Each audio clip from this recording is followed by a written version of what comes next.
So I am delighted to host this Fireside Chat with Rebecca Kaden, a personal friend and also a partner at Union Square Ventures, which is a firm that played a big role in my life. So I have a personal connection to the firm as well. And so you joined as partner how long ago? A little over 2 years ago. I had spent about 6 years at a firm on the West Coast called Maveron, and then joined the partnership at USV almost exactly 2 years ago. So you made the move. Yes. How's it been so far? It's been great. I'm a native New Yorker who had decamped to the Bay Area for about 10 years. You had a short stint in the Bay Area too. You still kind of do. So it's a great place to spend time, and it's always good to come home. And why do you think, why do you think it's a great time to be a VC in New York these days? Assuming you do. No, I mean, I do. I'm all in on that idea. You've experienced the New York ecosystem over the last 10 years or so, but to us, it feels like we're at a pretty special moment in it.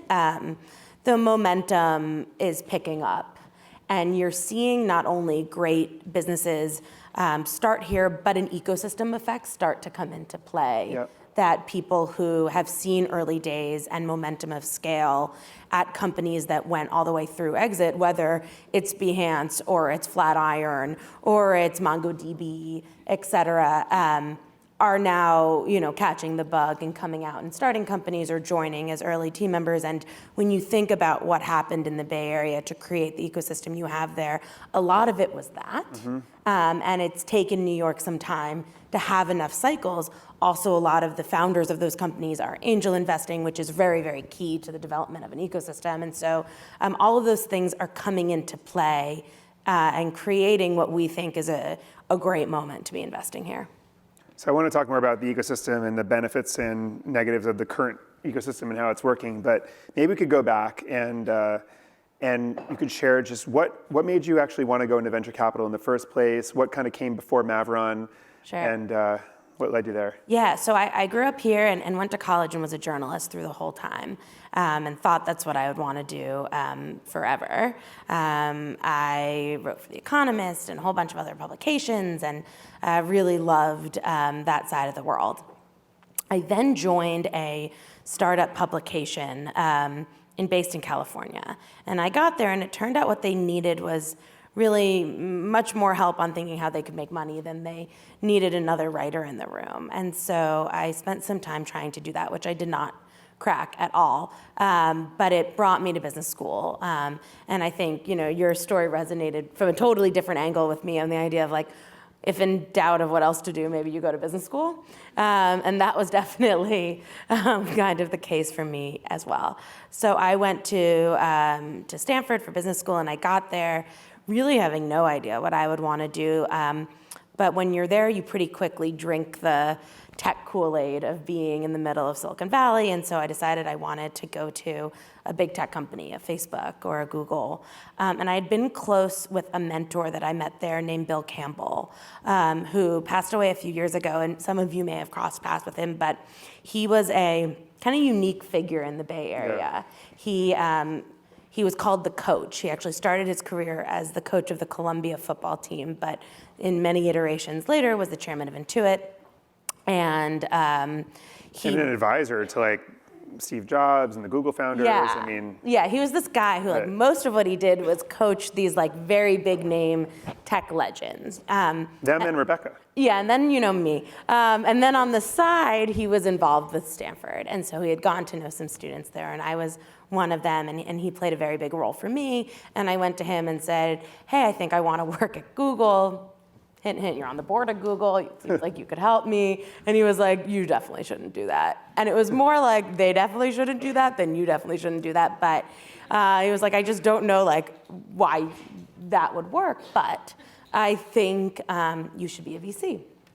And I think your kind of temperament and curiosity and people nature, I think it would be a good fit.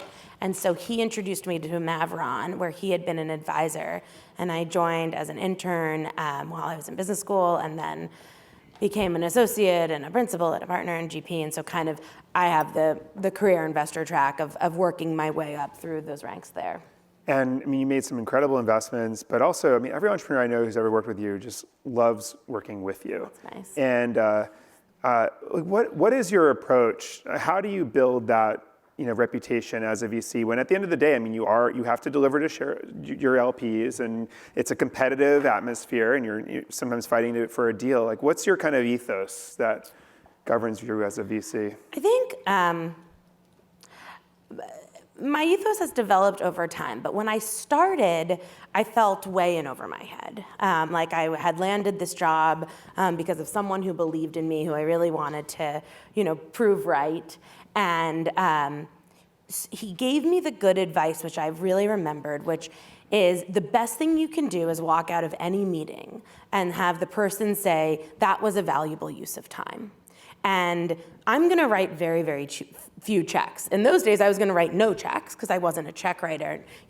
Now and for the last set of years, I have been, but if I can't give you money or I don't wanna give you money, I can make it worth your while. And it really pressed me to think, what does that mean? And how could I do that? What are connections I could make? What are ideas I could connect? And what I came to is, the role of an investor is this horizontal point of view where the entrepreneur is spending all of their time thinking extremely vertically about the thing that they're focused on. And that's really what they need to be doing. And what we're doing is trying to contextualize those verticals within a horizontal ecosystem. And maybe what we can bring to that first meeting and to the process and then eventually to the relationship and to the board is that that vertical knowledge in addition to the horizontal knowledge should be more powerful than either alone. And so, I've always tried to do that. I think also, I came into venture at a time where it's been more competitive than it ever has. And, a lot of people, especially people in school or recently out of school that I talk to about who want to go into VC, think of it as a buy-side job. But anyone who's been in it knows it's a sell-side job, and that if I want to give money to someone, the chance that some other very smart investor does too is very, very high. And the only thing, capital is a commodity, and so all I have to offer besides that is, a knowledge set and reputation, and so I take that really seriously. So, and probably that is one of the reasons why you chose to go to USV, which is a firm that I think is also, revered in that way. Maybe you could talk a little about USV. I was at a firm where, for a brief stint, where they were not really thesis-driven, and you are. Yeah. And USV is thesis-driven. So maybe you can just talk about what that means, what the thesis is, how it's evolved over the years, because that's unique. Yeah, so I was also at a firm that was not thesis-driven, and I actually think a fun thing about venture is there's lots of ways to skin the cat. And you can actually make money. You can lose money more easily than you can make money for sure, but you can make money in a whole variety of different ways. And the firms that do it best commit to a strategy, and everyone at the firm commits to the same strategy. That's what I think is most important. Mavron, the strategy was coverage. Mavron's a consumer-facing firm. The idea was how many of the consumer deals that were going to raise money could we see? And as a new investor, that seemed like a conquerable goal, a big goal and hard, but okay, if you give me that objective, I'll try to figure out how to see the companies. And so what you are in effect doing is surveying a landscape and kind of doing a comparative analysis. You don't call it that, but you're saying, I've seen X number of companies, I'm gonna make some bets inside of it. Lots of firms do that and they do that well. USV takes a very different approach than that. We say, we're gonna come up with a thesis and we're gonna spend a lot of time as a team. We're a small partnership, there's 6 partners. Before I joined, they hadn't added a new partner in over a decade. Like, it's a very tight-knit, small group who believes a lot in spending time with each other, talking about ideas. And that seems like maybe an obvious thing, but it's not so much of an obvious thing in venture. And so we talk a lot about things we believe in and where we think categories are going. And that doesn't only mean, we're interested in consumer healthcare. It means what interests us about consumer healthcare? Where do we think that equity value is going to be created? And we come up with a point of view. And then what we do is we try to find people who share that point of view. And what it does is, and I'll talk in a second about what the thesis is and how it's transformed, but to me what that did is it gave a lot of focus to the process, which has been nice for me, and I think an interesting approach. It lets you kind of say whole swaths of the world are just not in my zone, which is helpful when you're operating in this kind of ecosystem. And it also lets you reframe meetings with entrepreneurs less, do I think your company is good? Which is something that I always struggled with as an investor, because I have no idea if your company is good. I've talked about your company for 45 minutes. You've spent sometimes years of your life on it. I've done the reading and the homework, but I find that a very kind of odd setup for it. Whereas if the conversation is, I have a perspective, who knows if I'm right, but at least I have one. We're just trying to figure out if you have the same perspective, and if so, if this makes sense. Right. And that, in getting to know USV really resonated with me as an approach, and it's definitely what we do there. So the thesis itself has evolved over the years, as Scott knows. So when the firm started, the thesis was about large networks of engaged users. And that idea was mass equity value online was going to be driven through network effects. Now that seems pretty obvious. And that was that was when I think I got our investment from USV. It started in 2004. And I have to say, one quick anecdote is that when I shared my pitch deck with Albert and Fred and the team back then, Albert told me, before I pitched the whole partnership, he said, take out every slide but these 2 slides. And one of them was network density. Yeah, we really, really like some good network density in the mix. Yeah, we're kind of famous for we almost never get past 2 slides in a partner meeting. So we like to have our entrepreneurs who are presenting But that parallels to what you just said, Totally. the thesis was. Yeah, so large networks of engaged users. We think of a thesis as an evolution versus designated buckets. So we still think a lot about network effects and large networks of engaged users. There's an element of that in almost every company we invest in. But it's evolved because what that did was really is the heart of the horizontal platforms online. And as we all know, those horizontal platforms have become very difficult to compete with. They've created some kinds of monopolistic tendencies. And so the thesis evolved to include not just horizontal networks, but vertical networks, or what we call niche networks. So financial services, design, healthcare, education, as well as the infrastructure underlying those networks. So businesses like Twilio and Cloudflare and Stripe and things like that. A subpart of that we're now in kind of thesis 2.0. In that, we also think about if the network has really centralized because the network effects cause these monopolistic tendencies, how are you going to decentralize the internet? We have a strong thesis around blockchain. That can be its own thing, so we can go into it if anyone is interested. But the heart of why USV has done a lot of blockchain is that we're interested in the forces that are going to decentralize the internet more than we're interested in crypto or anything like that. So that drove a fair amount of the portfolio investing for quite a while. And then right around the time I was joining, we looked at it and said, what has this led us to? And what it's led us to is relatively mature internet infrastructure, both on the consumer and on the enterprise side. And we said, what does that allow? And we think it allows a unique opportunity to broaden access. How do you drive up value and down cost in major areas of customer spend to make products and services that were available to few, available to many? And that's really where the focus has been over the last several years in education, in tech, and healthcare, in financial services. We think about new forms of networks and communities and how that does it. So that's it. So it's evolved, but they all have this heart of where it began back in 2004. Interesting. And this notion of making available what only few can access to many, I guess you can apply that to probably every space, but also both consumer and business, SMB and enterprise. Yeah, it's SMB, it's enterprise. We tend not to do as much enterprise sales. We tend to bottom up networks, but it's certainly consumer. Yesterday we had our annual meeting, which is this one time a year where we present to our investors. And individually, I made a presentation on education, and my partner Andy made a presentation on healthcare, and Fred was talking about financial services. And we didn't really, as kind of can happen at USV, coordinate very much in advance because we did this, probably on Monday. And we all spoke about it in exactly the same way. We talked about products and services that were happening outside of traditional systems, infiltrating from the outside in. We talked about driving up value and down cost around those categories. We think about the thesis as much more thematically horizontal than as specific verticals. Yeah. So let's talk about the venture ecosystem just for a moment, because there's folks in here who are either investors or are raising money. There's a lot of money out there, and there's a lot of firms out there. There are tons of new small firms, and some of these established big firms are raising like just unbelievable sums of money. Like, what is your take on just the presence of capital in the world? What are the positive and negative impacts of it, and where do you think we're going? Yeah, I mean, so even since I started in venture, there's been a massive boom in the available capital. And that's because if you look at startup innovation and exits over the last 15 years, you see massive value creation.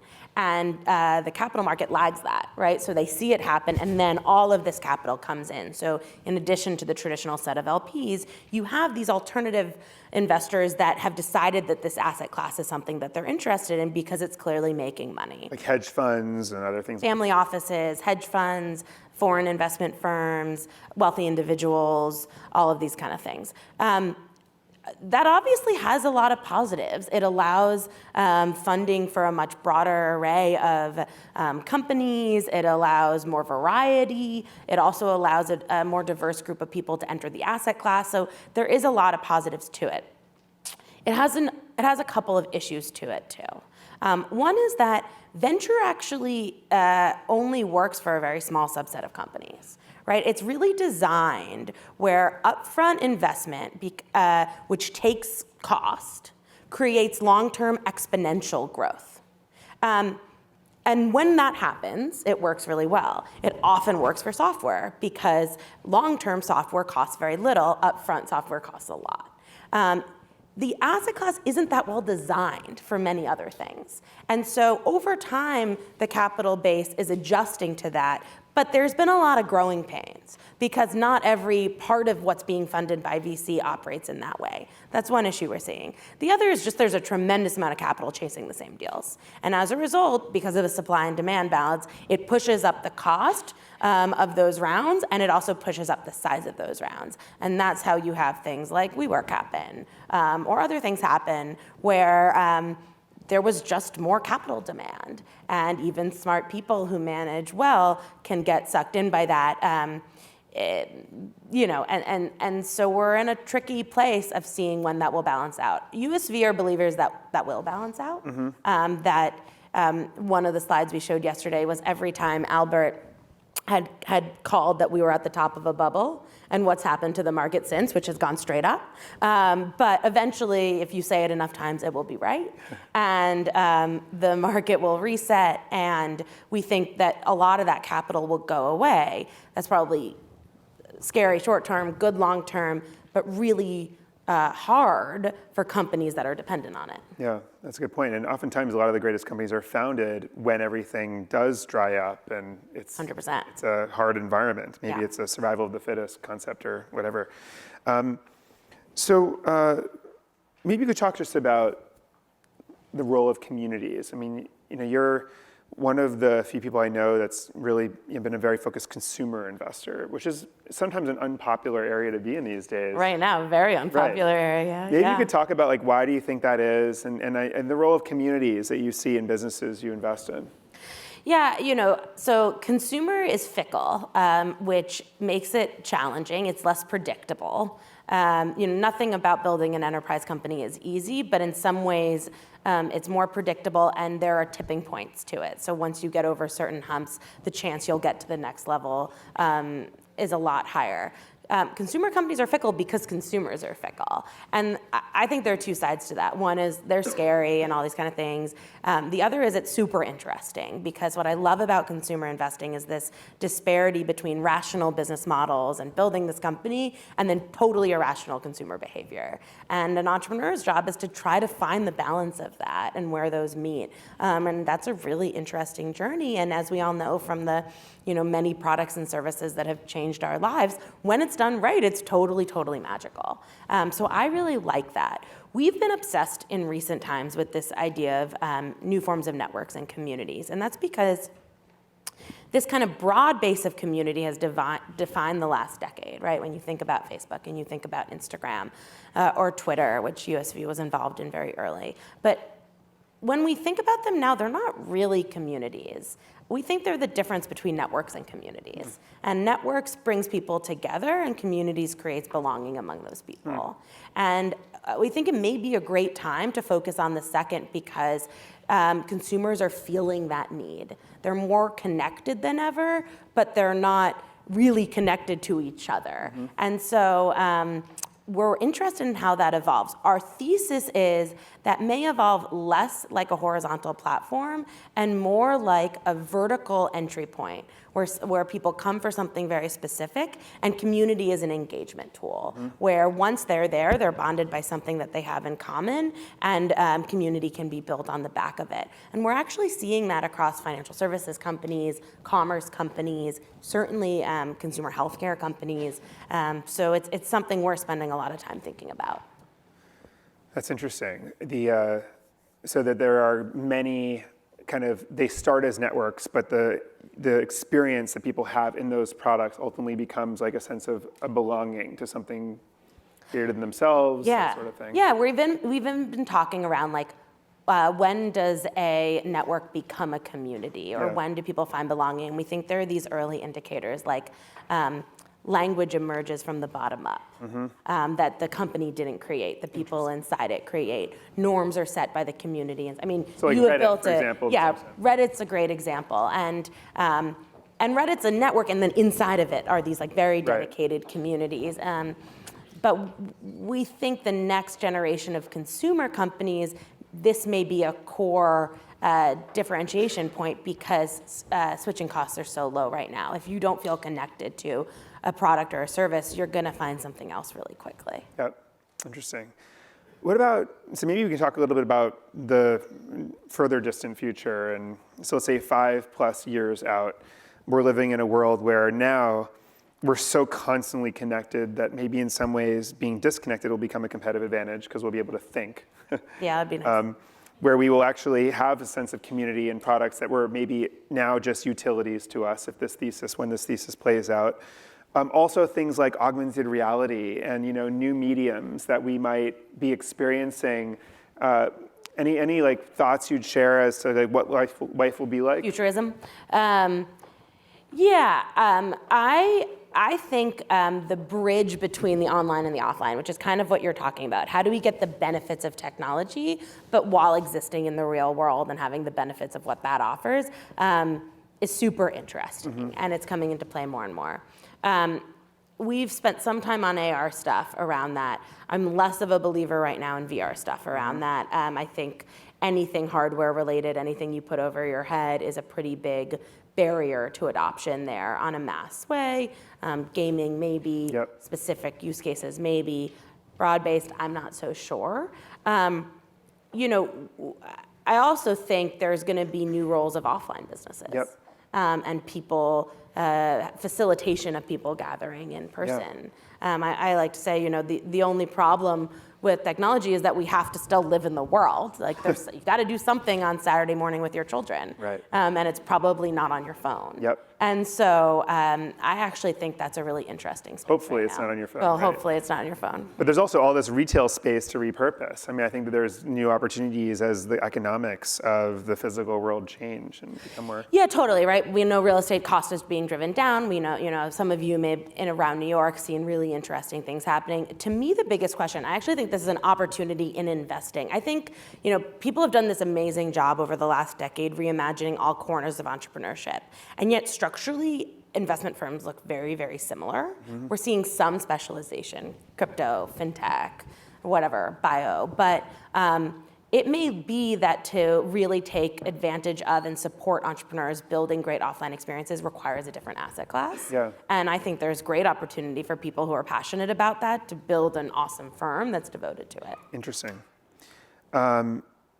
Let's see. So I think we can now turn it over to some questions because we have, about 10 minutes. And if anyone has any questions, we can just start to have a conversation that way. So maybe we'll start in the middle there. And then we'll come down here. Keep raising your hand just so we can get a mic to you. All right. Hold on 1 minute. Thank you, by the way. Yeah, thank you. Selfishly wanted to ask you a lot of questions. So oh, it's so fun. Hi, thank you. Have you seen any through lines across companies you've looked at, or companies you've just seen in general, that indicate community over network, especially in a market that seems like the economic incentive to build a network over a community, especially with how much you can make off ad revenue, seems to trump like a desire to grow communities.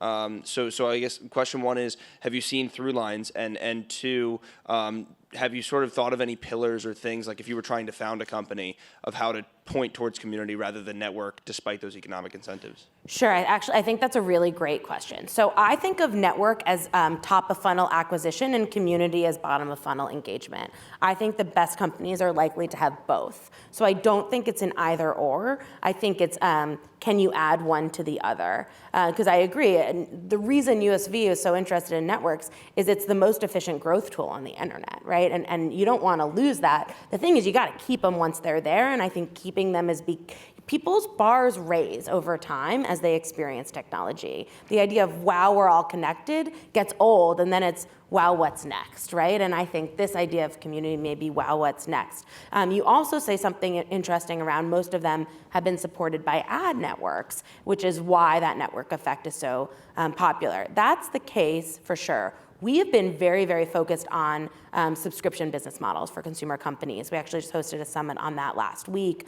I think we have 14 in the portfolio right now across different categories. And what we like about it is a couple of things.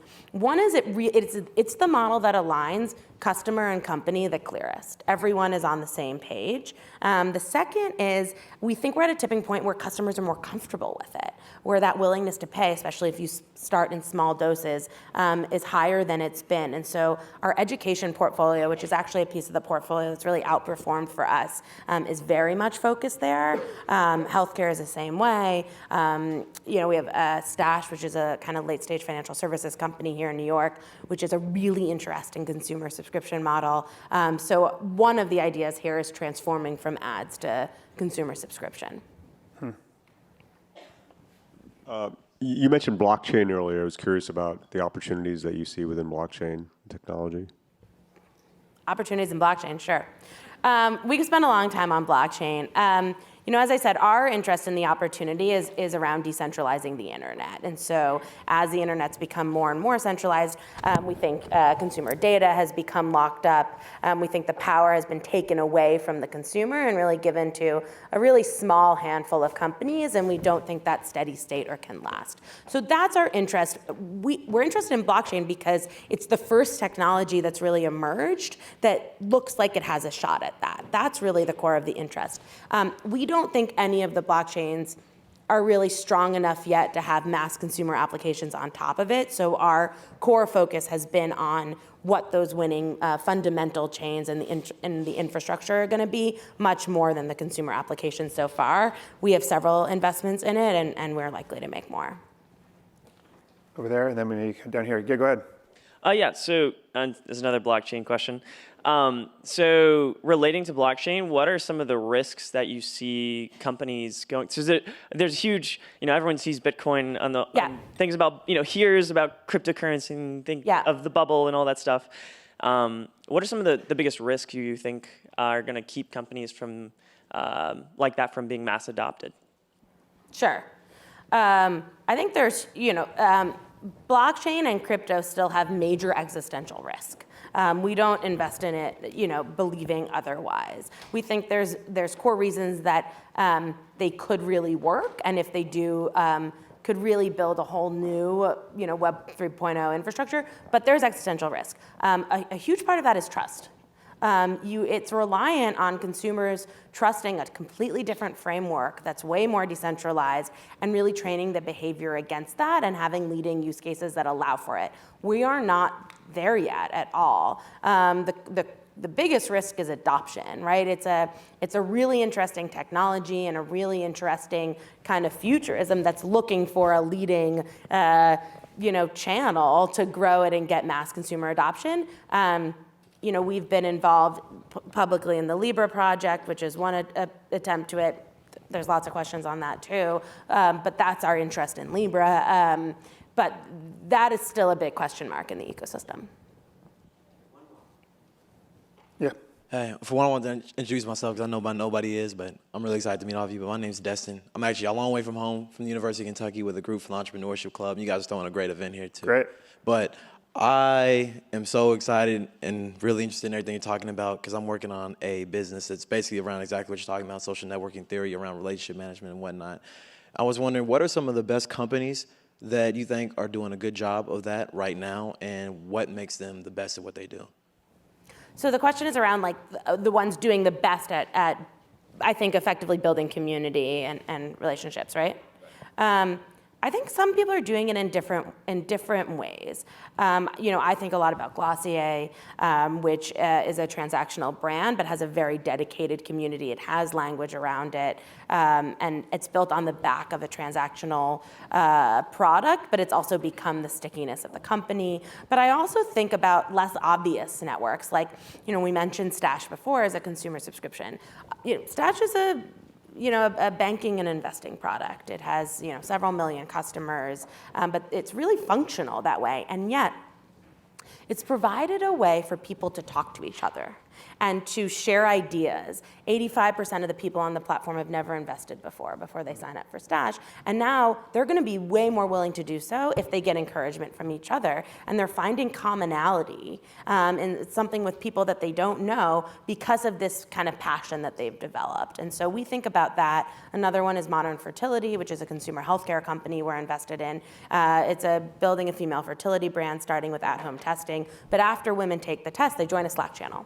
And on it, they talk about, how to understand the results, how to think about their families. Suddenly, you see like really intimate personal conversations, but there's somehow this element of trust that evolved because they'd been through a similar experience. And so we think it's as interested in how it fits into very specific verticals as those horizontals. Interesting. Thank you, Rebecca, Kaden, so much for joining us. Thank you so much.